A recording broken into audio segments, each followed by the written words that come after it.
Video की अहम discussion चलती रहेगी, लेकिन वीडियो को लाइक और शेयर करें और अफगान उर्दू चैनल को सब्सक्राइब कर दें और बेल आइकन पर ज़रूर क्लिक करें। बिस्मिल्लाहिर्रहमानिर्रहीम, अस्सलाम वालेकुम। इस वक्त सूरत हाल ये है कि इंडिया में दो वजूहात की वजह से बड़ा हंगामा बरपा है कि असल में मेजर गौरव आर्य ने प्रोपेगेंडा किया मुल्ला बरादर के हवाले से कि हक्कानियों ने उनको गोली मारी कि हक्कानी इस दुनिया के सबसे बड़े, सबसे बेहतरीन, सबसे क्लास के फाइटर्स हैं।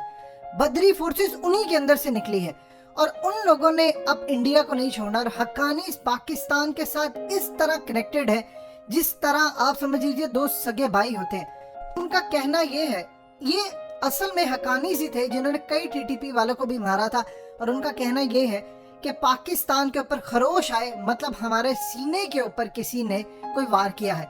सूरत हाल ये पैदा हुई है कि इस वक्त इंडिया बार बार अपने रिपोर्टर्स भेज रहा है जो पाकिस्तानी है, जो उनके लिए भी काम करते हैं, उनको जाकर कहता है कि आपने इंटरव्यू करना है। अनस हक्कानी जो कि जलालुद्दीन हक्कानी का बेटा जिन्होंने बदरी फोर्स बनाई, सिराजुद्दीन हक्कानी का भाई, वो सिराजुद्दीन हक्कानी जो वजीर दाखिला जिसके ऊपर अब करोड़ों डॉलर्स इनाम रखा गया है, उस शख्स के बारे में जिसमें पूरी दुनिया के अंदर तहलका मचाया हुआ है। अब आप देखिए कि अनस हक्कानी ने भारत के बारे में एक बयान दिया है और वो बड़ा जबरदस्त बयान है। आगे चल के आपको इस हवाले से भारत के टॉप एंकर सुधीर चौधरी का भी क्लिप सुनवाएंगे। वो बड़ा परेशान है वहां पर अनस हक्कानी के इस बयान के बाद। कहा है कि जो दोस्ती होनी थी हमारी अब वो भी नहीं रहेगी तालिबान के साथ। तालिबान कुछ अरसा से इंडिया के खिलाफ कोई बड़ा तगड़ा बयान नहीं दे रहे थे। उनकी कोशिश थी कि इंडिया ने भी चलो अमेरिका की तरह अगर काम किया है तो हम फिर भी ताल्लुकात रखें, लेकिन जो मुल्ला बरादर के हवाले से हक्कानियों पर इंडिया ने इल्जाम लगाया कि उन्होंने गोली मारी, उसके बाद अब अनस हक्कानी आए हैं मैदान में। और हक्कानीज की वजह से आप जानते हैं कि इमरान खान ने इंटरव्यूज में हक्कानीज की बात की। आज सेक्रेटरी ब्लिंकन हक्कानी की बात कर रहे हैं, हाउस ऑफ रिप्रेजेंटेटिव्स उनसे हक्कानीज का पूछ रहे हैं और पूरी दुनिया के अंदर हक्कानीज डिस्कस हो रहे हैं। अब अनस हक्कानी आए हैं, उन्होंने आकर कहा है कि 20 साल इंडिया ने हमारे खिलाफ जंग लड़ी, हमारे दुश्मनों का साथ दिया, बदतरीन सूरत हाल पैदा की, जलती पर तेल छिड़का और तालिबान क्लियर कर देना चाहते हैं कि भारत अफगानिस्तान और अफगान लोगों का दुश्मन है। हमेशा से भारतीय मीडिया ने झूठ का सहारा लिया, इनकी हुकूमत झूठ पर पली है और हम क्लियर कर देना चाहते हैं कि किसी तरह की कोई हमारे दरमियान लड़ाई नहीं है। हम पहले भी एक थे, आज भी एक है और एक की वजह से हम जीते हैं। लेकिन मैं भारत को कह देना चाहता हूँ 20 साल तुमने अफगानों को सिर्फ और सिर्फ नुकसान पहुंचाया है और अब भी तुम पूरी कोशिश कर रहे हो कि किसी तरह कोई फसाद हो जाए, किसी तरह कोई लड़ाई हो जाए। अब हम इंडिया को ऐसा कोई काम करने नहीं देंगे। इसीलिए हम क्लियर कर देना चाहते हैं कि इंडिया, भारत, मोदी या उसकी सरकार अफगानिस्तान और अफगान लोगों की बदतरीन दुश्मन है। यानी ये क्लियर कट उन्होंने जो बात की है, उसके बाद इंडिया के अंदर रोंगटे खड़े हो गए हैं और वहां पर अब एक नई क्विक फोर्स डिप्लॉय करने की बात हो रही है। वो कौन सी फोर्स है? अमेरिका को कहा जा रहा है कि आपने यहाँ पर एक क्विक रिएक्शन फोर्स डिप्लॉय करनी है जिसके बाद हम तालिबान का मुकाबला कर सके। आप ये देखिए कि इंडिया के अंदर इस वक्त अचानक माहौल पलट गया है। कैसे पलटा है? आप ये उनके टॉप लेवल के एंकर सुधीर चौधरी का ये क्लिप देखिए जिसमें वो अनस हक्कानी के बारे में बता रहे हैं। मुल्ला बरादर टाइम मैगजीन में आए हैं, उनको तकलीफ है और वो दुनिया को बता रहे हैं कि ये भारत के लिए खतरे की घंटी बज गई है, क्योंकि तालिबान का हमारे खिलाफ होना, अगर अमेरिका नहीं जीत सके तो ये इंडिया वाले कैसे जीतेंगे? अब जरा सुनिए कि अमेरिका के साथ मामला तय हो रहे हैं कि तालिबान को डील करने के लिए करना क्या है, कौन सी फोर्स आ रही है अमेरिका की।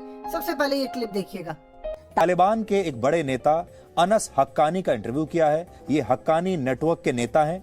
अनस हक्कानी नेटवर्क के प्रमुख सिराजुद्दीन हक्कानी के छोटे भाई हैं और अनस हक्कानी ने आज ये कहा है कि अफगानिस्तान के मामले में भारत पक्षपाती रहा है। बहुत बड़ा बयान दिया है। अनस हक्कानी ये कह रहा है कि भारत अफगानिस्तान को लेकर पक्षपात कर रहा है और अफगानिस्तान में 20 वर्षों तक चले युद्ध को भड़काने में भारत की भूमिका रही है। अनस हक्कानी ने भारत के मीडिया पर भी सवाल उठाए हैं और कहा है कि भारत का मीडिया तालिबान की नकारात्मक छवि पेश कर रहा है, यानी हमें ऐसा लगता है कि तालिबानी हमें देख रहे हैं। इससे आप अंदाजा लगा सकते हैं कि भारत के पड़ोस में जो सरकार आई है वो भारत को लेकर कितना गलत और नेगेटिव सोचती है। तो ये अनस हक्कानी का एक बहुत बड़ा इंटरव्यू है जिसने बहुत गंभीर आरोप इस समय भारत पर लगाए हैं और हमें ऐसा लगता है कि आने वाले दिनों में इस इंटरव्यू का बहुत कड़ा रिएक्शन दुनिया भर में भी होगा और भारत में भी होगा, क्योंकि तालिबान की सरकार में शामिल हक्कानी नेटवर्क की तरफ से इस तरह के बयान का आना इस समय एक बहुत बड़ी बात है। ये बहुत मायने रखता है और इससे आपको ये भी पता चलेगा कि तालिबान की जो मौजूदा सरकार है वो भारत के बारे में क्या सोचती है और इससे ये भी पता चलता है कि भारत और तालिबान के बीच में मधुर संबंध होने की जो गुंजाइश है वो बहुत ही कम है। विराट कोहली ने तो ये समझ लिया कि अब एक कप्तान के तौर पर उनका समय यानी टाइम चला गया, लेकिन दुनिया की एक मशहूर मैगजीन को लगता है कि एक आतंकवादी का टाइम आ गया है, आतंकवादियों का टाइम आ चुका है।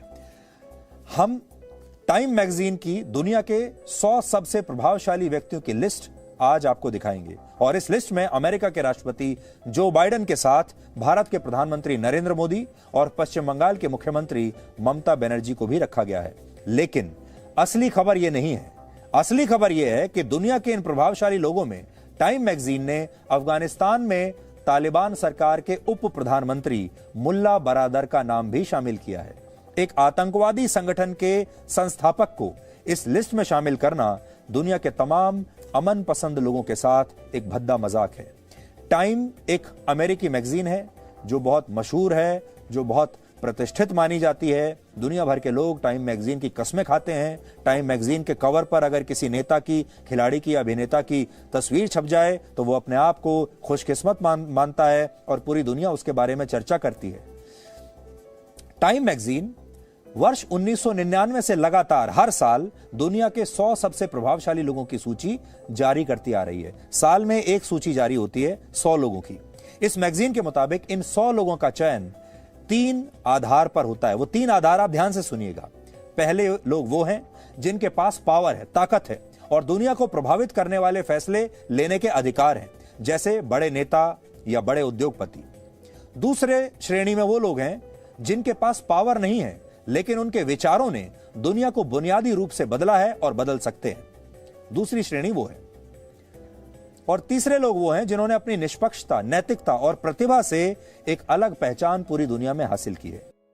आपने क्लिप देखा, आपको खौफ नजर आया, आपको पता चला इनकी नफरत क्या है। यही वो अनस हक्कानी के कहा है कि इंडियन मीडिया परले दर्जे का झूठा है, मुनाफिक है और हमारा दुश्मन है। अब असल में सूरत हाल ये है कि इंडिया कोशिश ये कर रहा है कि अमेरिका की क्विक रिएक्शन जो फोर्स है, जो कि असल में वेल ट्रेंड होती है, लेकिन जितनी मर्जी ट्रेंड कर ले, इससे बड़े नेवी सील के कमांडोज को तालिबान ने शिकस्त दे दी है। असल में हक्कानी जो है ये लड़ने में इतने माहिर है कि इस्राएली कमांडो जिनके आगे 0/0 दुनिया के नंबर 1 कमांडोज है, बदरी कमांडोज।